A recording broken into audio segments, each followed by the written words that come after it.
typically a public defense will begin at noon.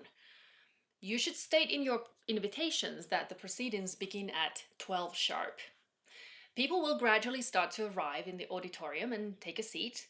Often the members of the audience may sit anywhere they choose, but in some academic fields, however, the first row is reserved for professors, the second row for the candidate's family, and the third row for the invited guests. The rest of the seats are then filled in the order of arrival. While the audience waits, they are allowed to converse with each other, but at 12:10, or at least the latest when the doors are closed, the people in the auditorium usually quieten down.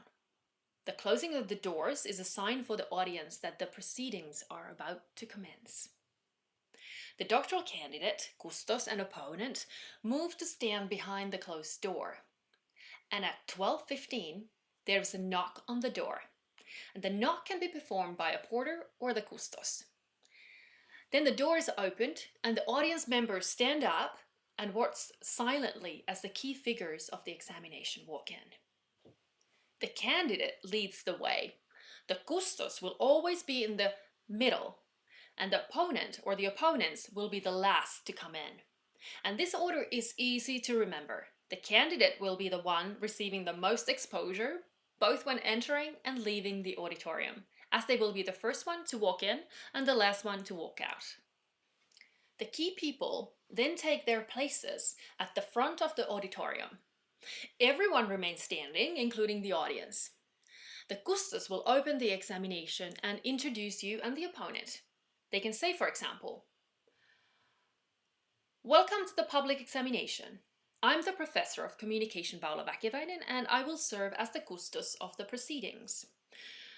Today we will examine Master of Art Shelley Yin's doctoral dissertation. Professor Veikko Vieretyinen from the University of Turku will serve as the opponent. As the custos appointed by the Faculty of Communication Sciences, I declare the public examination open." Next, the custos, the opponent, and the audience sit down, but the candidate will remain standing. Without taking a seat, the candidate will give the lectio praecursoria, the introductory lecture, to the audience. However, the lectio should begin with the following words, during which the candidate should look towards each person in the room. "Madam Custos, Mr. Opponent, ladies and gentlemen." The lectio should not last for more than 20 minutes. See my video on the tips how to write and deliver introductory lecture. Once the lectio is finished, the candidate turns towards the opponent and asks them to present their critical comments regarding the dissertation.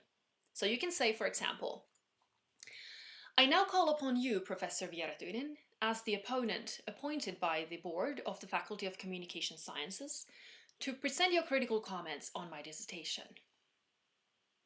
If you have two opponents, you must naturally address them both. The candidate will still remain standing and listen to the opening words of the opponent. The opponent will also stand up and give their own opening speech. Once the opponent has finished, they will announce that the thesis will now be examined, and the opponent may typically choose the wording relatively freely. And following this, the opponent and the candidate sit down and the defense begins. The examination often lasts 2 to 3 hours.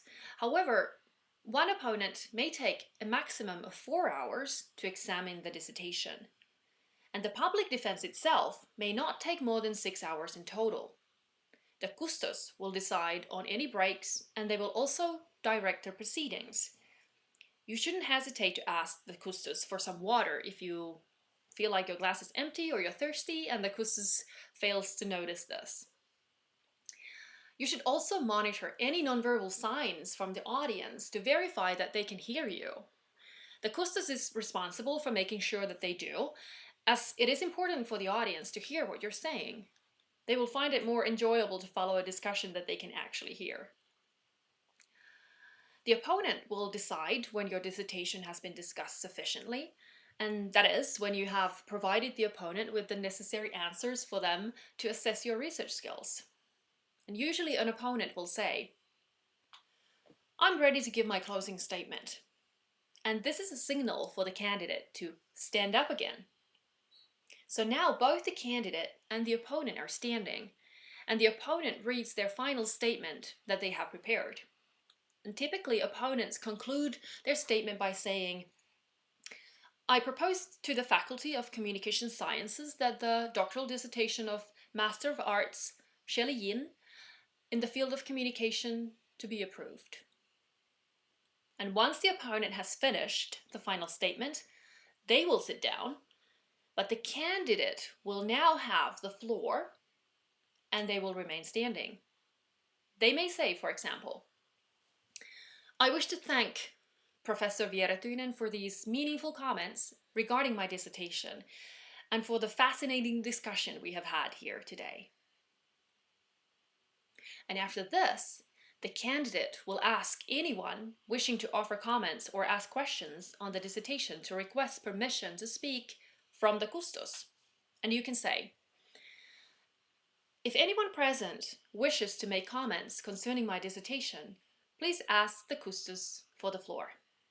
Or in a more traditional way, you could say, "Ladies and gentlemen, I ask those of you who have remarks or questions to make of my dissertation, please request the floor from the custos." The candidate can either remain standing or sit down to wait for the questions from the audience, and the custos will give the floor for those who wish to ask questions.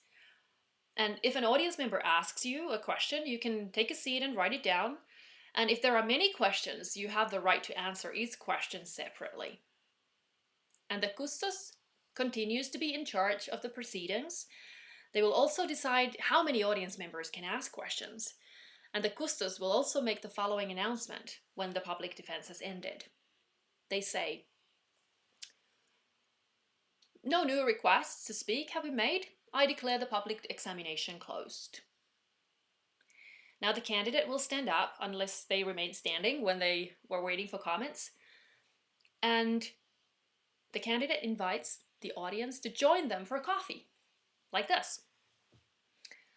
"Ladies and gentlemen, I now invite you for coffee or afternoon tea," and then you can thank them.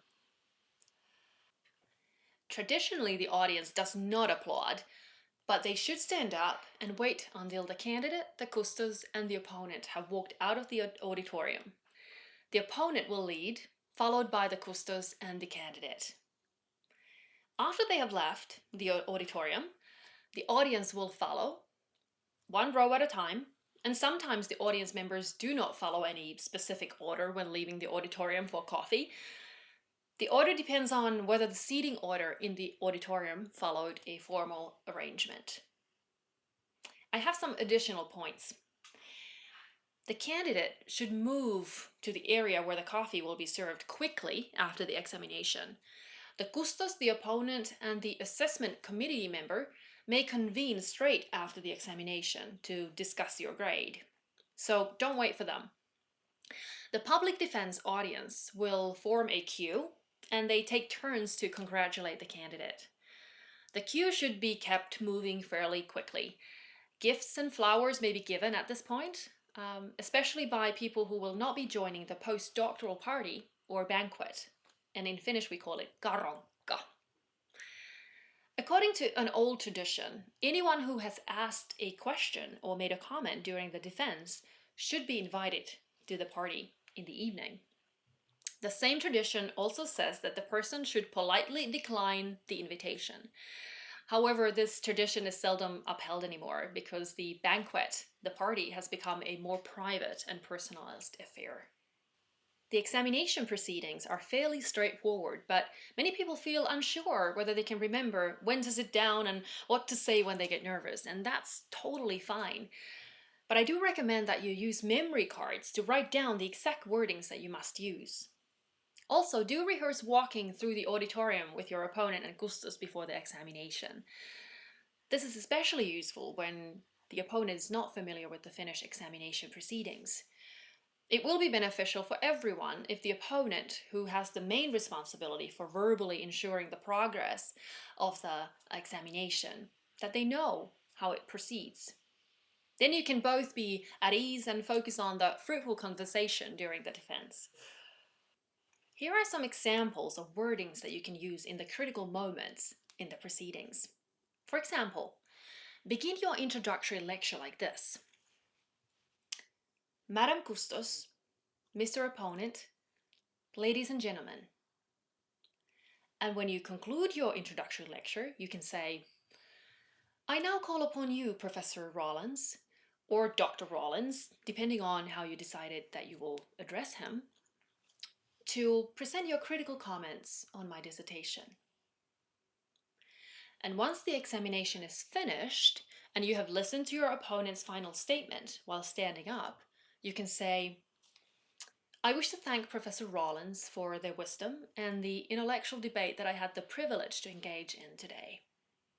Or you can say, I wish to thank Dr. Rollins for his wisdom and the inspiring conversation that we had this afternoon.